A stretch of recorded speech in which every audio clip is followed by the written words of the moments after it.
Oi pessoal, a resenha de hoje é sobre um livro que foi muito polêmico no seu ano de publicação. Isso porque, além de ele ser completamente diferente dos livros da época, ele ainda abordou assuntos que eram considerados tabus pela alta burguesia. A resenha de hoje é sobre Amar, Verbo Intransitivo, de Mário de Andrade.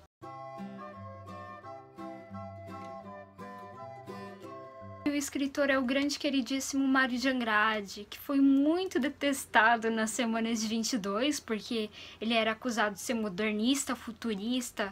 Qualquer coisa que era relacionada ao modernismo era considerado uma porcaria, já que a maioria dos artistas da época eram bem conservadores. E ele também é o autor de grandes livros da nossa literatura nacional, como Macunaíma, Pauliceia Desvairada, A Escrava que Não Era Isaura.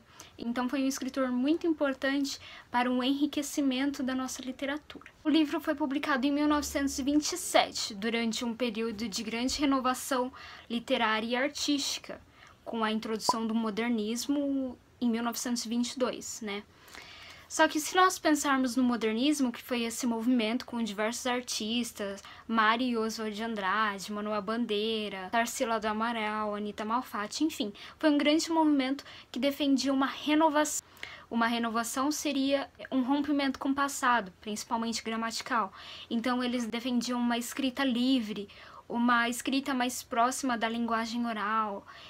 A primeira fase, que é a fase heróica, falava muito sobre a questão do nacionalismo, da valorização do nosso idioma, dos nossos elementos culturais nacionais aqui no país.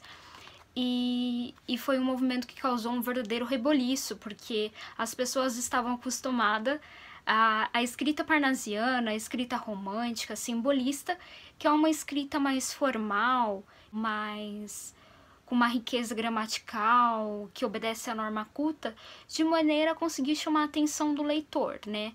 Já a partir do modernismo, nós não temos mais isso, então é uma liberdade mais de escrita, são assuntos mais regionalistas, de denúncia social. Então o livro foi um verdadeiro reboliço, porque de certa forma ele é uma crítica. Intransitivo conta a história da Elsa, que é uma alemã que vem aqui para o Brasil nesse período de ascensão de regimes totalitários, como o fascismo e o nazismo, e ela vem trabalhar como governanta nas casas da alta burguesia, principalmente de São Paulo, Rio de Janeiro e Minas Gerais.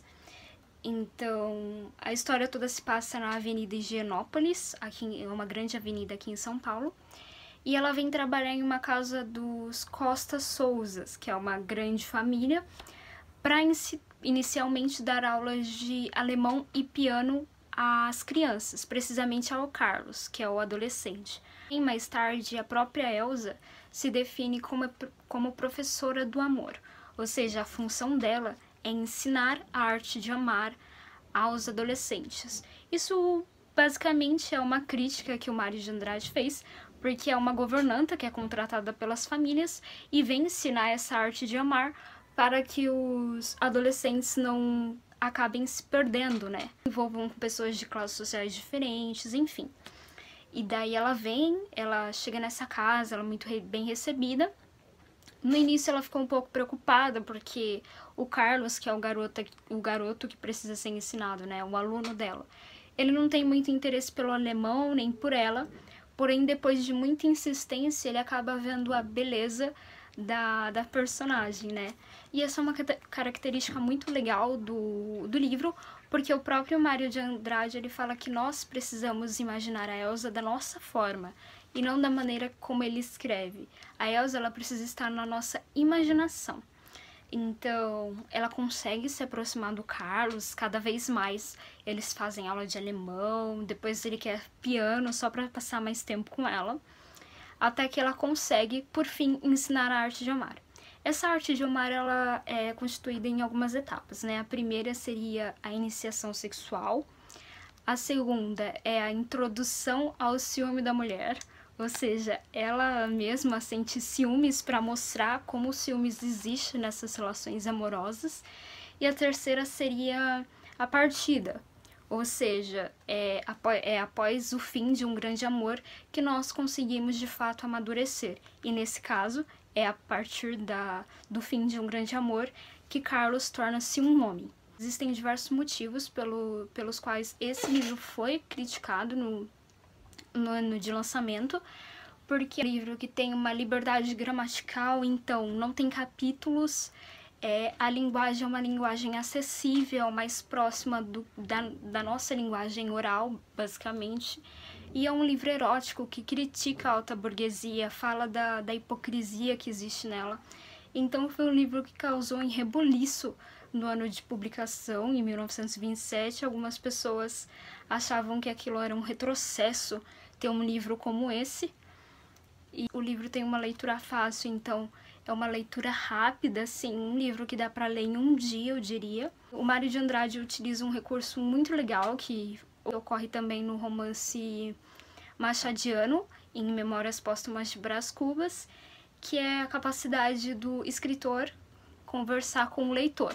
Então, há momentos no livro em que nós estamos tão entretidos com a história que nós queremos saber o que vai acontecer, e daí o Mário de Andrade interrompe e fala assim: "Ei, leitor, eu sei que você gostaria de saber o que vai acontecer a partir deste momento, e eu sei que você não vai dormir, nem eu, sem souber o que acontece.